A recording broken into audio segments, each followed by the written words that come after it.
These are dangerous times. There are all sorts of apocalyptic scenarios out there that could threaten our safety. Survival's about having a plan. We need to run some sort of fence around here. We could use concertina wire. Learning skills and adapting to the best and worst that life throws at you. Got this grill here. Knock zombies underneath the plate, or they'll be crushed by the car. It's beautiful. Our philosophy is, if you're prepared for zombies, you're prepared for anything.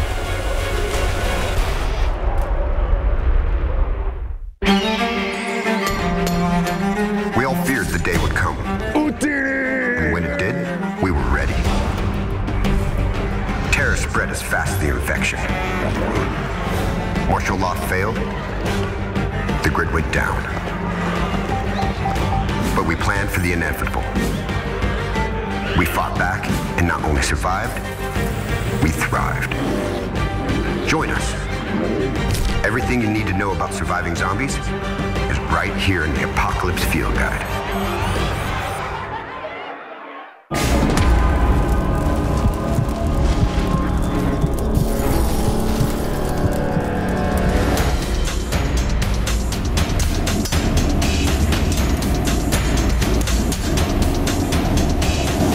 Want to eyeball this thing next? I think the other one's ready. Looks perfect. Zombie Tools is a band of 3 like-minded individuals, and we create accessories for the apocalypse. By accessories for the apocalypse, we mean things that can help you survive when everything goes to hell. We started out knowing very little. We were just fans of blades, but now we've become some of the most creative blade makers in America. We're preppers. Our business is based on being prepared for the worst-case scenario. Zombies, bioterrorism, or any other catastrophic event. To survive in a post-apocalyptic world, you need to get yourself into a group scenario that you trust and work well with. If you try to set out on your own, you will inevitably die. We have the weapons and the skills to defend ourselves, but that's only one part of being prepared. You need a complete plan. We're going to check the box on everything you should do or have in order to survive the zombie apocalypse, or whatever horrors await your particular apocalypse. You need to be prepared now. And one of the things you need to have is some sort of basic shelter set up. The panic portion of the apocalypse, especially in the early days, people are losing their minds and everybody is going to be fighting over what is left. So you really think that you can just hunker down inside your house and just wait it out? If the apocalypse happens and city services stop, within a few days your electricity will go off, your drinking water will be polluted, and your pipes will start to back up with waste. Toxic fumes will fill the house and force you out into the streets. If we were, say, going to set up some sort of fort shelter sort of thing on a low budget, like what would we do? With the kind of money we have? Yeah. Tent city? Tent city. The problem with tents is they don't even defend against bears. What if, when I was living in Seattle, I always went over the West Seattle Bridge, and they've got all those shipping containers down there. What if we took something like that and took it out into the woods and actually used that to like build the basis of some sort of bunker? To get away from the initial panic, we'll build a bunker using shipping containers. The awesome thing about shipping containers is they're cheap, they're indestructible. You can take a sledgehammer, you can take a blowtorch to them, and you can pretty much do whatever you want to them. We could cut holes in this thing, we could add on railings and catwalks. It doesn't have to be perfect right off the bat. It can be something that we can build on over time. True. We can afford 3 shipping containers, so we're experimenting with a few different configurations. And we think the H shape is probably the best way to go because it gives us 2 courtyards, one for planting food and one for a forge and a campfire. We contacted a local distributor and bought 3. So we'll get started as soon as they arrive. This crew started with sword fighting, and it'll probably end with sword fighting. It's a good way to work out tensions that arise in running your own business. When you still have a scab on your head from a particularly brutal fight, it gives you peace in the universe. Max's role, he's the lead on design. Got this grill here, knock zombies underneath the plate, or they'll be crushed by the car. It's beautiful. Max is a debaucherous bastard. After I get done pooping in this thing, I'm gonna bury a body in it. Fill it all up, be good. He's a brilliant creative mind, which helps our design stay fresh. And he keeps raising the bar as far as how tight our weapons can possibly be. Cha-chang! If you really put some thought into it, These are cool. and know how to use your resources and materials, even when everything has gone to You can be sitting around a campfire, drinking rum and sword fighting, and having a damn good time. How do you feel about doing a hammer finish of almost every single design? Joey's kind of our production overlord of the shop. You know, we stopped doing the rough and ready for a reason. Yeah, but people like it. But it's not any faster, so we can't make them any cheaper. He makes sure that we've got a plan for how we're gonna make a batch of blades and keeps the shop running. Joey's a maniac just like me. Joey and I, we really bounce off each other as far as making things, but as far as this actually being a viable business, that's Chris. Ow! Oh, that is hard. Chris, as the Minister of Propaganda, makes us look good to the world.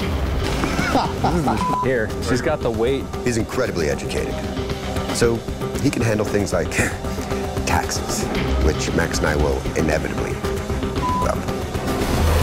And he loves to be creative. Come some sort of zombie apocalypse, I think that everybody needs a good stout blade. It has been the weapon of choice for the majority of human history where we've actually had tools. I think the idea is that if you're prepared for zombies, you're prepared for anything. We love our guns, but we realize that ammunition is going to be in short supply after a certain amount of time, and blades are really the way to go if you're looking at the long term. We've got gas.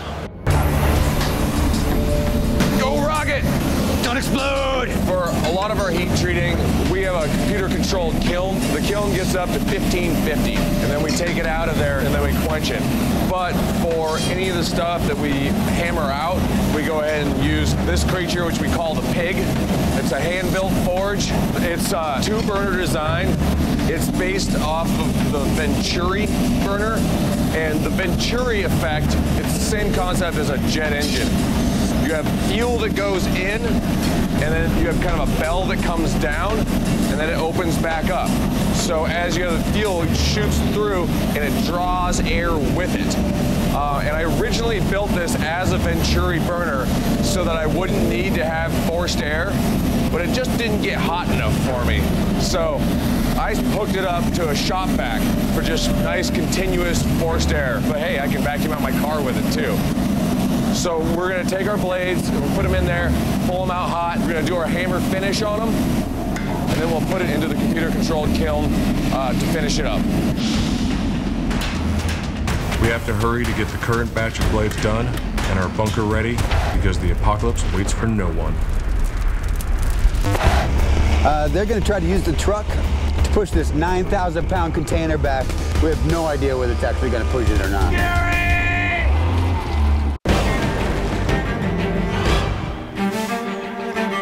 When you're dealing with an apocalyptic situation, people are going to panic, and you need to get as far away from them as possible.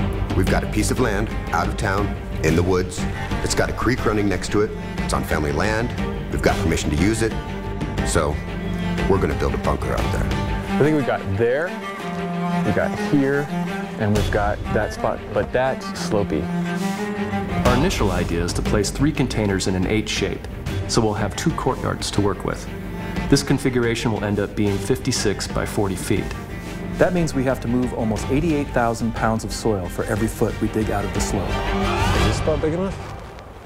Tape. If we pretty much did it kind of using these trees, then we can take barbed wire, concertina wire, anything like that, and wrap it around this whole perimeter of trees. We measured everything out in a sort of apocalyptic backwoods kind of way. Using some technology, we used our iPhones as a compass, staked out our corners, got them square. Close enough for apocalyptic work? Yes, and used the clinometer to get our angle. It's like 85, which means we have a 5-degree slope. To figure out how much earth we need to remove to level the ground, we use some basic trigonometry. By multiplying the 40-foot length of the containers times the tangent of the 5-degree slope, We get a measurement of 3.5 feet we need to dig down to get the ground level. Let's get a bobcat and dig this stuff. Ride that bucking Bronco.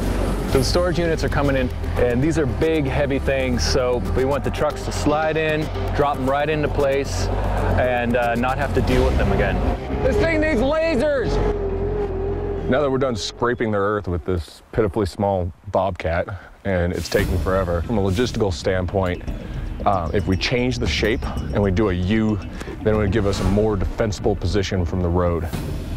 Might also help with noise. As far as people hanging out in the courtyard, it's not going to be projecting that way. Down into the valley. We're adapting. That's what Zombie Tools is all about. We're given a certain set of tools to work with. If that doesn't work out, we adapt, we change. And that is why we're going to survive. Placing the containers on the property, that was an interesting debacle. It was cold, it was raining, and the containers, once they're down, they're down. They're not gonna move. Right there. Does that look good, you guys? Yeah, here it comes. Oh yeah, she's down. Come on, Chains, do your job. So each of the shipping containers weigh about 9,000 pounds apiece. They're gonna try to use the truck and this wet, slippery ground to push this container back to match this up as close as we can. We have no idea whether it's actually gonna push it or not. Ramming speed! Oh yeah!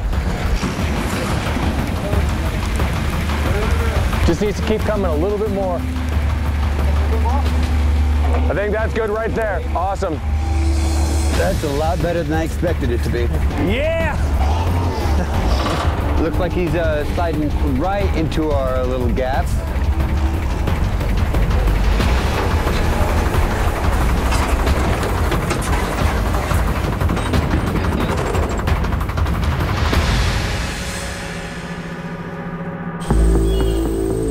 With the containers installed, the next step is to begin the basic structural modifications. We just need to cut some entryways, and then we need to cut some windows so we get some airflow and some visibility, and some main access doors. All right, we're gonna have to chain this to the dolly. Our first idea with the door is that we're going to put it in the middle. It's equidistant from the other two sides. All right, you guys get that. I'll hold this. Okay. We're going to cut our passageways in here and get a look on the inside and make sure there's no structural problems that we might run into with that placement. I think we're out of oxygen, which means we're not doing anything. Yeah, that's not gonna work. With this. So. Plan B?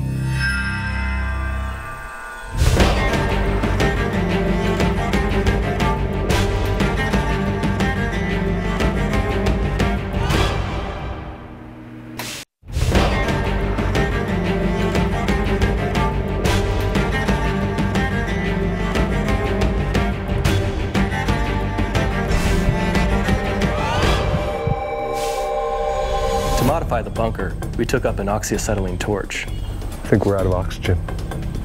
Unfortunately, we've had a leak in the oxygen tank, so we turned her on and we got nothing. Which means we're not doing anything. Yeah, that's not gonna work. With this. So. Plan B? Maybe you could just distill some oxygen in your lungs and blow it in here. My lungs don't produce oxygen. Oh, okay. Acetylene? I'm not a plant. So, we had to run off and steal some oxygen from somewhere else. You got gas? We got gas. All right, now we can cut something. An apocalypse is something of a Marxist wet dream. It's the people who know how to do things with their hands who are going to have all the power. And it's the folks who move paper and move information and talk on the phone for a living who are going to be quite helpless. Magic door time? Yeah, inside courtyard door. It'll match the window on the other side. So we can look from the courtyard outside. Humans do understand at some level how tenuous their existence is. All it takes is the minorest up. A nuclear bomb going off, a new superbug getting out, for everything to go to hell pretty quickly.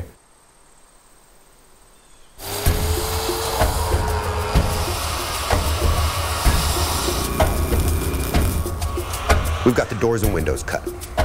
Security panels roughed in, You know, bunker basics. We'll continue to improve it, add security, but for now, it's a good start. It's something we can build off of. The bunker meets the immediate need for shelter, but we also need to work out a short-term water system. In a post-apocalyptic scenario, water could turn very bad very quickly. In a zombie-type scenario, you've got dead bodies, which could create all sorts of problems with the water. You would probably see cholera. And then there are other things like giardia and cryptosporidium that are in our natural surface water supplies all the time. Hi. I'm Max. Jim Carlson, County Health Department. Jim Carlson of the Missoula County Health Department came out and talked to us about water. He knows a lot about all the nasty things that can creep into food and water supplies. One option is a well. Do you have any clue as to how deep we'd have to go?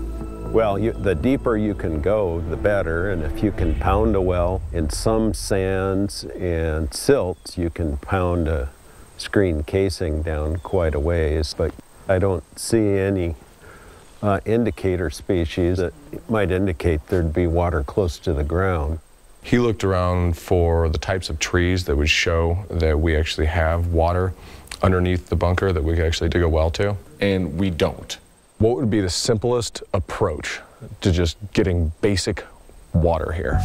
We'll have time to sort out long-term water supplies like water wheels, but we need an immediate and short-term solution to start with. The quickest thing to do is haul from the creek, get it as clean as you can with some sort of filtration. Probably do some sort of sand filtration system in a barrel. Yeah. The sand filter might end up being the way we want to go. We've got the tools to make something like that. It gets the water as clean as you can get it from a physical filtration standpoint. If in the lower layers you get a little diatomaceous earth, that's even a finer filter. And then, of course, you can always boil water for at least 5 minutes. Boiling, of course, is a very easy way to disinfect water that's free of other chemicals and contamination. Well, thank you so much for coming out. We really appreciate it. You bet. It was nice to meet you guys. It's about the perfect dimensions for a slow sand water filter. Oh, that's disgusting. This is gonna be like the grossest water contraption ever.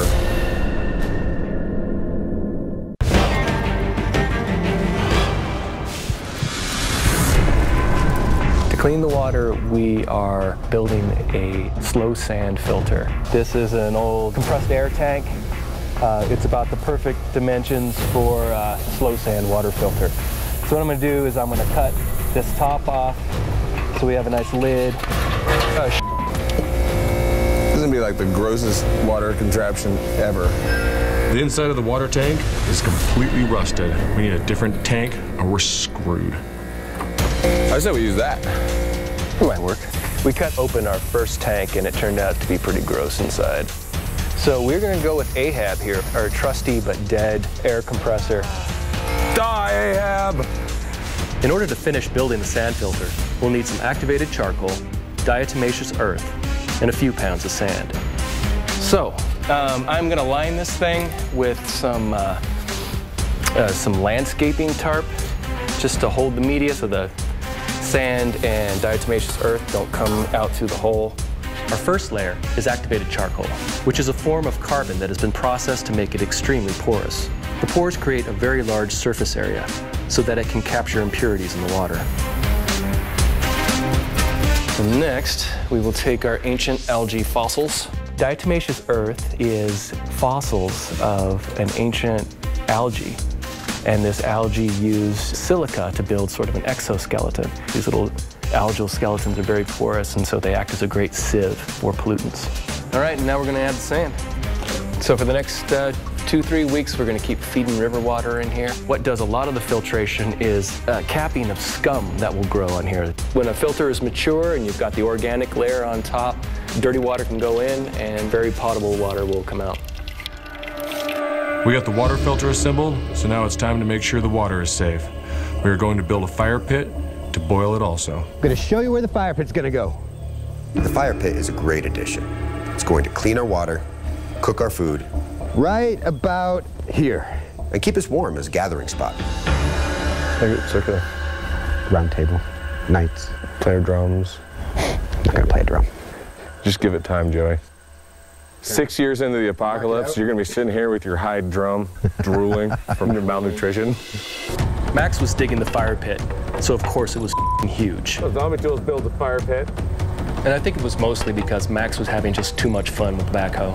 It's like the fire pit of doom. Playing with heavy machinery is always fun. But there's a reason for a hole this size. At 2 feet deep by 6 feet in diameter, if it comes down to it, we could burn a body in there, or several, if the need arose to eliminate the risk of contagion. Could be zombies, or hell, even be one of us. We've completed our fire pit. Now we can get some water from our new sand filter and boil it to completely disinfect it. I have for you a nice cup of boiled water and weak tea. So clearly we have more work to do with the water, but the bunker's taking shape. It's like tea with the queen. Tea, Joey? So far, we've only checked off a few critical elements on our survival plan. We still have food, security, medicine. We've got a long way to go. That looks bloody terrible. Surviving some sort of apocalyptic plague Isn't for a bunch of pansies. So we're gonna figure this out, because that's how we roll. Nah, that's okay. Oh, back in the pot. Here, try this for tea. That's better tea. I really hope the apocalypse doesn't happen.